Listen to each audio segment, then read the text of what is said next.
right now on the National Weather Desk, not so sunny. Smoke from the Canadian wildfires makes it all the way to Florida. Unhealthy air quality there in the orange and moderate air quality there in the yellow. Changes ahead as some cities face another day of record-breaking heat. Others are preparing for a much-needed blast of fall. I look at the weather every day looking for when it's finally going to cool down. Wildlife risks. It may be fun to see animals in the wild, but it can be very dangerous. And this little guy went after you. That could kill you right there. Hidden danger. What's killing the fish in this Nevada lake? We keep seeing water evaporate out of the lake, but the salt doesn't evaporate. And new information indicates this invasive species may not be as bad as first thought. From our nation's capital, this is the National Weather Desk. Good morning and welcome to the National Weather Desk. I'm Angela Brown. For months, we've been following smoke from Canadian wildfires as it invades the skies of mostly northern cities. But now that is changing. The smoke has now invaded the skies over Florida. This is what Miami looked like yesterday. It wasn't any better on the Gulf side of the state either. This is Siesta Keys. That means unhealthy air quality. It's all because nearly 800 wildfires are still burning in Canada. Meteorologist Michael Ehrenberg explains how it reached Florida and what is expected today. Well, smoky skies are seen all across the southeast, including Florida back on Tuesday. The reason, believe it or not, the wildfires across Quebec and Ontario and much of southern Canada. High pressure's clockwise flow brought the smoke into the Atlantic and then pushed it south and west right over Florida during the daytime hours. And as we go on through your Wednesday, there'll still be a little bit of smoke for much of Florida, especially the central northern part of the state, as the clockwise flow of air and high pressure continues to bring the smoke our way. Not as thick as Tuesday. And then on Thursday, much of North Florida will have lighter amounts of smoke across the area. South Florida, I think, will be in the clear. And because of this, there's going to be some unhealthy air quality there in the orange and moderate air quality there in the yellow. Air quality indexes could be 101 to 150. That means members of sensitive groups may experience health effects. The general public is less likely to be experiencing those effects. For the second time this hurricane season, a storm is making a beeline for Maine. Right now, Tropical Storm Philippe is just north of Puerto Rico, but over the next 2 days, it will head north and then could turn to the west. All of Maine is within the cone of uncertainty. The good news here, Philippe will likely lose some of its power due to colder water of the North Atlantic, but of course, we are still watching. And now to Taiwan, that is preparing for Typhoon Koinu. The storm is near the Philippines and is the equivalent to a Category 3 Atlantic hurricane. It's forecast to make landfall in Taiwan in the next 24 hours as a level 2 storm and could bring extremely heavy rain and winds. Forecasters say the system will weaken as it moves over Taiwan, but could still bring heavy rain to the southern coast of China in the coming days. For much of the Midwest and Northeast, the big weather story, of course, is the heat. Once again, it will feel more like August than October. Check out some of these high temperatures we could see today. 84 degrees in Chicago, 83 in Flint, Michigan, 88 in Cincinnati, Ohio. But check out Syracuse, New York. The high today could be 88 degrees. The old record, 86 degrees, set in 1951. So that record likely to fall. The average high at this time around 64 degrees in Syracuse. We're also breaking records for global warmth here. The Washington Post is reporting that September was the hottest on record. The average temperature broke the previous record by nearly 1 degree Fahrenheit. That means temperatures were more like July than September, when climate scientists call it the September warming. And we're quoting this here, absolutely gobsmackingly bananas. Of course, non-scientists would probably say something a little bit different. After a summer of brutal heat, cooler temperatures could finally find August. Jessica Taylor checked in with Central Texans to learn how they feel about the change. A cold front is making its way to the Austin area. Pretty excited. I look at the weather every day looking for when it's finally going to cool down. The news is exciting for Austinites, especially after experiencing the second hottest summer on record, though it's still too early for some to worry about cold weather preparations. I haven't really even thought about it yet. It's still too hot to even think about getting the sweaters out, so. Residents in Round Rock are still dealing with one recent weather event. Pretty major. The skylight went first. And, of course, then the roof. Judy Olivares still needs some repairs done after her roof, windows, and garage were damaged by the intense hailstorm last week. I have a catastrophe adjuster coming, so I'm waiting on that. And once that gets done, I can get everything rolling as far as repairs. As far as potential rain or temperature changes, Olivares is confident her house of 18 years can handle it. I was a little nervous because the adjuster's going to be here, but I think he's going to be here, I think, before the rain actually starts hitting. And I'm not, with everything covered, I'm not really worried about it. And now to Alabama, where rainfall across the state has been scarce this past month. Gracie Johnson reports on how strawberry and cattle farmers are feeling the pinch. The beds was being wet. We put them in the ground, cover them up, but we're just having a hard time getting our beds wet to plant. Ideally, farmers hope to have strawberries planted by October 1st. The first step is making the beds, which means the ground has to contain the perfect amount of moisture. We've had not enough moisture in the month of September. We've had a little over an inch of rain, like 1.3 inches of rain. We normally need 1 inch to 1.5 inches a week. Watt said they have about 30,000 beds made and 40,000 to go. They were able to do this by pumping water into these areas, which forced them to take the water system away from their pumpkins. The dry weather affecting much more than just this planting season. For the horticulture guy that's planting cover crops, strawberries, anything like that, even the hay farmer, we're trying to get rye, wheat, oats, something planted so that we might get a cut in hay next spring. We wish we had some rain at this time of year. Evan Nelson, the owner of Nelson Cattle and Hay in Bessemer, said they are seeing the effects of this dry season as well. Because of the dry weather, he told me they will likely have to start feeding their cattle hay earlier than usual. We hope we've put up enough hay to last us through the winter. And if not, we'll have to go out and purchase more hay. And when you're a hay farmer having to buy hay, it's not a good day. Well, elk have become a popular attraction in the Great Smoky Mountains National Park since they were reintroduced in 2001. Visitors can often see them inside the park and even beyond its borders. But right now is mating season. At the same time, human interactions are going up in the park. Experts are reminding the public to stay at least 100 yards away from elk, especially now when bulls can be aggressive.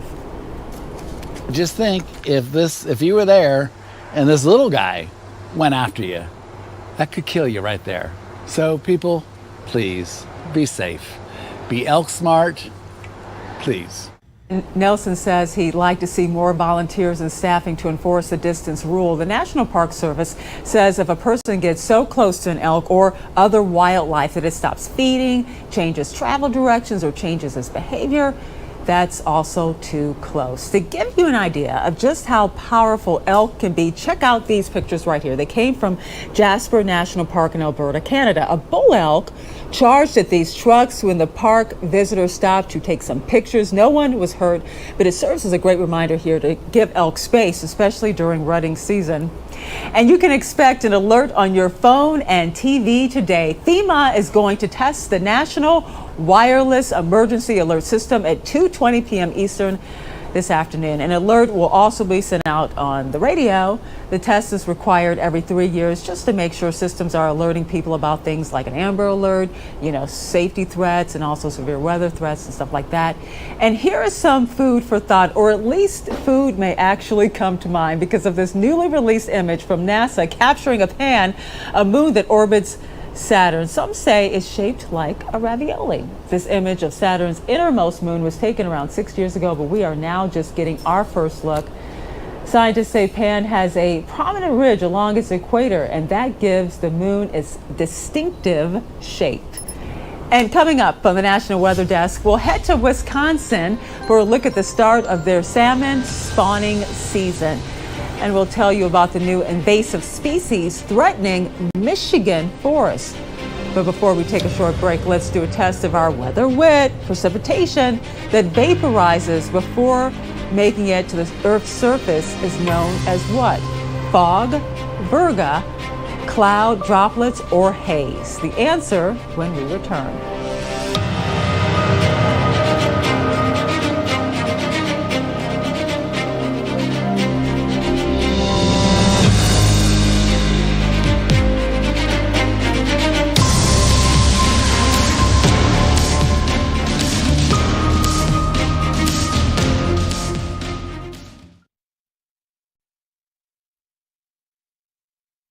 I'm meteorologist Charlie Lopresti with a look at the Northeast. Another mild day is on tap today with temps surging back into the 70s and 80s. You'll notice a touch of humidity once again. Notice the lack of clouds. It's going to be a beautiful day. High pressure is firmly in control of our weather in the Northeast. Now, as we head into Thursday, some low clouds and fog will try to stream into at least eastern parts of New England. That may be slow to burn off in the morning, but another decent day. It's not going to feel much like October. That rain you see there arrives on Saturday. I'm meteorologist Jonathan Myers, and here's a look at the Mid-Atlantic region. Up and down the 95 corridor, looks like a nice comfortable start. Lots of 60s at 9 a.m. By noontime, we're well into the 70s, and temperatures going to be generally right close to or just above the 80-degree mark. Most neighborhoods heading through our day on Wednesday. So another mainly sunny and warm day, maybe a patch or two of fog to start in the morning. So watch for that. Otherwise, the next weather maker with rain and much cooler temperatures arriving by the weekend. That's the scene here. I'm meteorologist Vitas Reed. Here's a look at your southeast forecast highs. Nashville about 88 degrees, 80 in Raleigh. Atlanta, 84 degrees, 88 in Birmingham. Mobile about 90, a little hot there, 91 in Tampa, 87 West Palm. It looks like we are seeing plenty of sunshine with those high pressure in place on eastern portions of Tennessee, but there will be some showers and thunderstorms lining up. Moving into the Mississippi Delta, Memphis could get some heavy showers and thunderstorms, as well as Jackson through the overnight.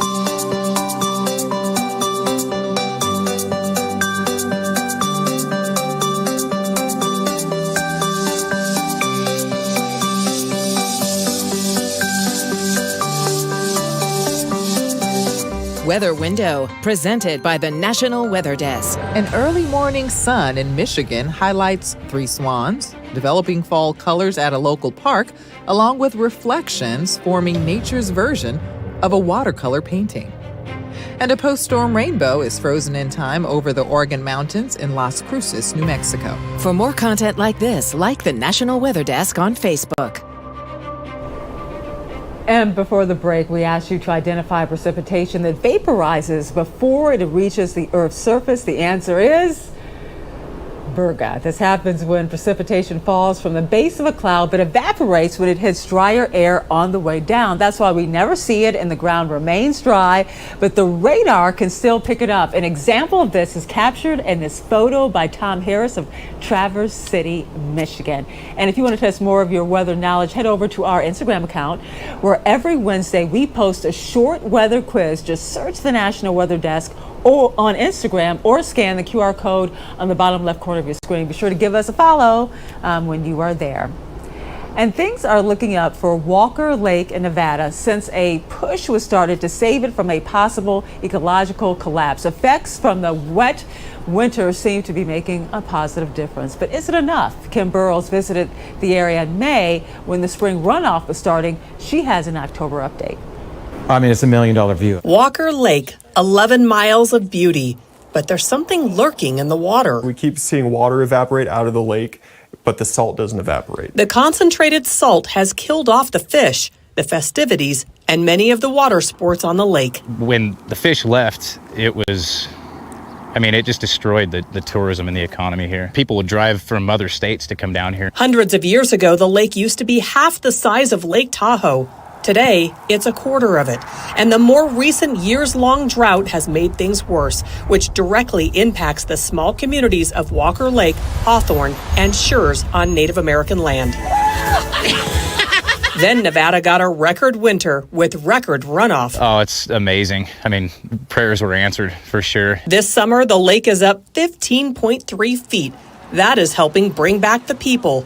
Another year like the last one, and it could bring back the fish. The Conservancy says over the last 4 years, the river has been able to connect to the lake. This last year, of course, was due in part to that winter, but also because of efforts made upstream. The Walker Basin Conservancy provided farmers with payments to move a record amount of water to Walker Lake. The water that's stored in Bridgeport and Topaz, we were able to move a portion of that water to Walker Lake instead of leaving it in the reservoirs over the winter. Long term, we can do this, and we can reestablish a fishery and have a healthy agricultural economy in the Walker. Do you need a bag for that? These two owners opened the Bighorn Crossing convenience store and restaurant 2 months ago just across from Walker Lake. Thanks for coming in. They're banking on a good business from the rising water to keep them afloat. Water levels up 15 feet this summer is good news. Bring it on. More, please. For the owners who sunk every penny they had into the business. The owners say they're here for the long term, and they hope the lake will be too. See you guys. At Walker Lake, Kim Burrows reporting. And the streams of Wisconsin's Chinook salmon are making their way upstream to spawn, and scientists are there along the way to gather information about their eggs. Eric Peterson has more. At the Strawberry Creek Salmon Spawning Facility, hundreds of Chinook salmon are pushed to the end of this holding pond. They make their way up into the pond and they have one thing in mind, and that's go straight upstream. Wild Rose Fish Hatchery Supervisor Jesse Landwehr says the slow process involves netting the salmon and transporting them up and out of the water.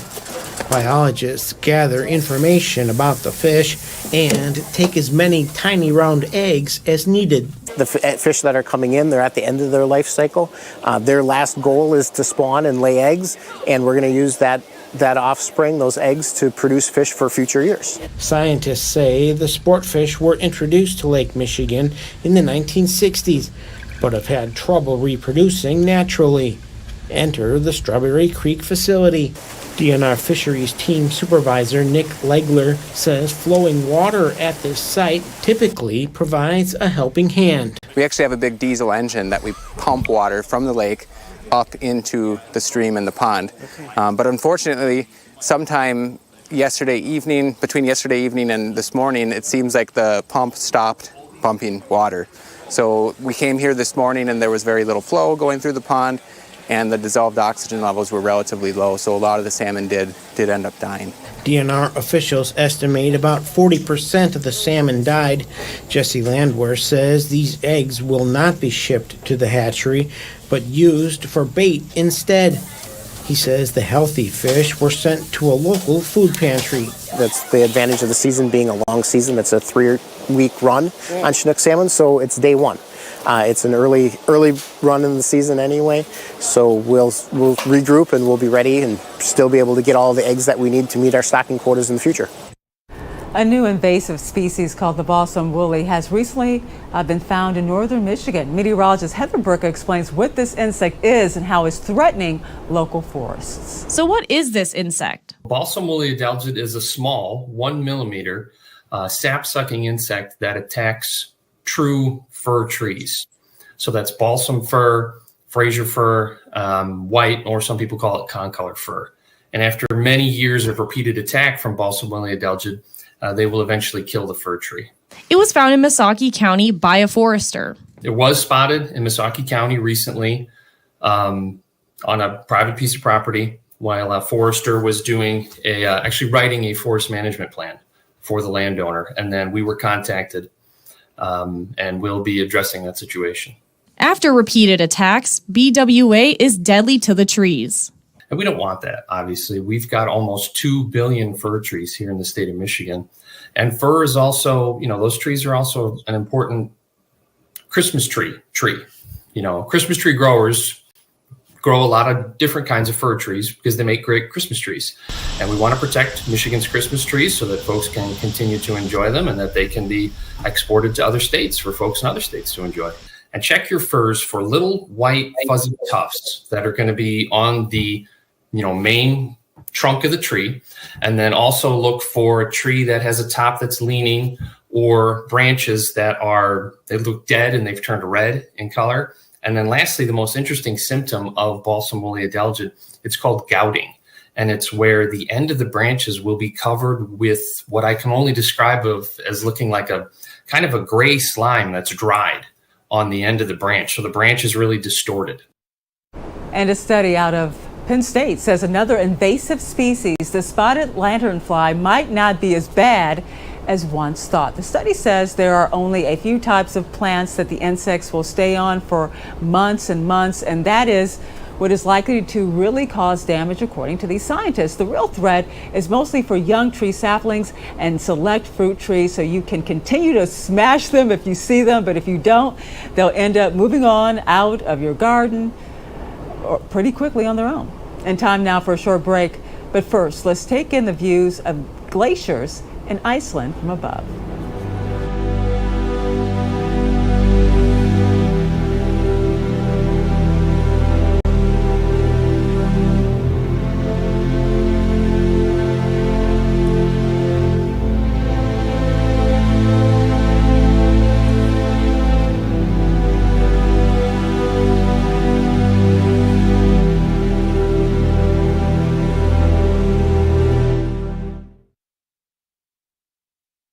Well, a very good Wednesday morning, everyone. I'm meteorologist Andrew Buck-Michael. We are watching rain slowly moving its way across the Midwest.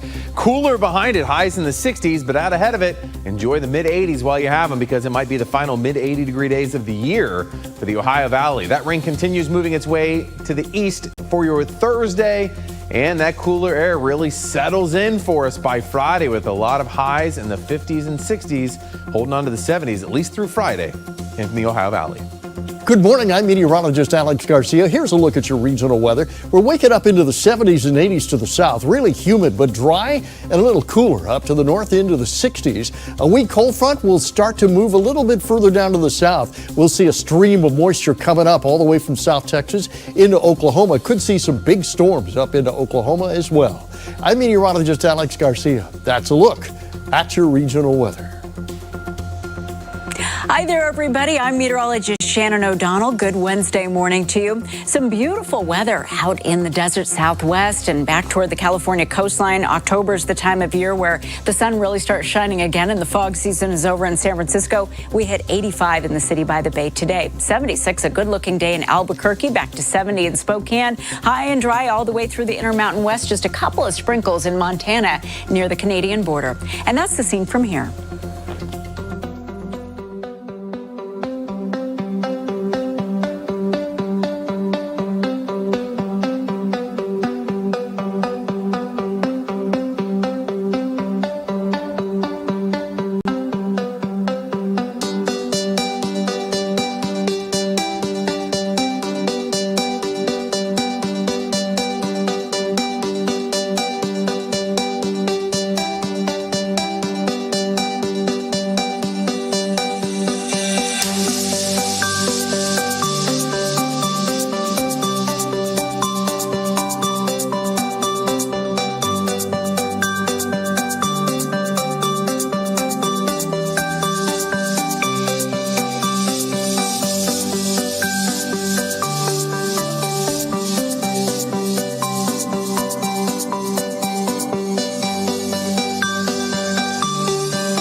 A treat from the skies is arriving soon. Meteorologist Ryan Mirando has more on the annular solar eclipse. Not this Saturday, but next Saturday we have an annular solar eclipse. It's annular because the moon isn't quite big enough to cover the entire sun, but areas in the path of totality, it'll be basically fully covered. Here in the southeast, these are Eastern Standard Times, 11:45.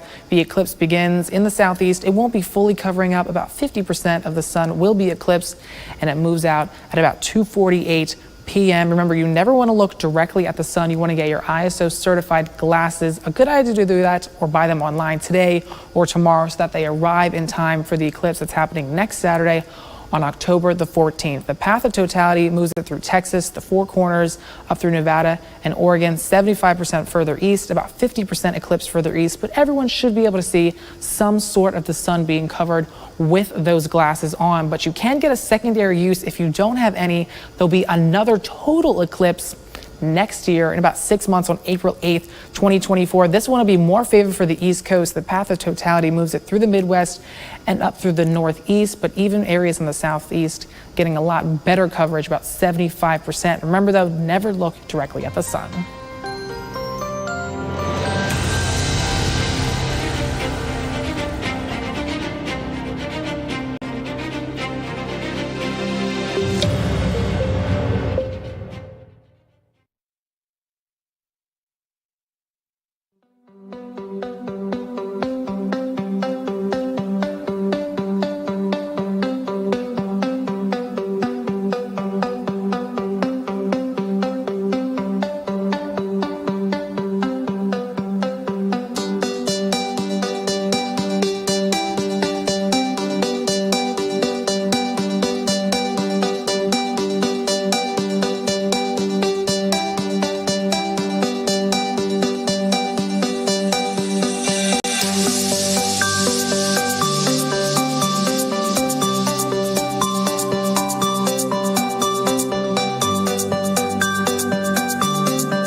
And thank you so much for joining us. Tomorrow on the National Weather Desk, we'll look at how to stay safe when driving on roads covered with fall leaves. I'm Angela Brown. Make it a great Wednesday. And we're going to see you right back here tomorrow.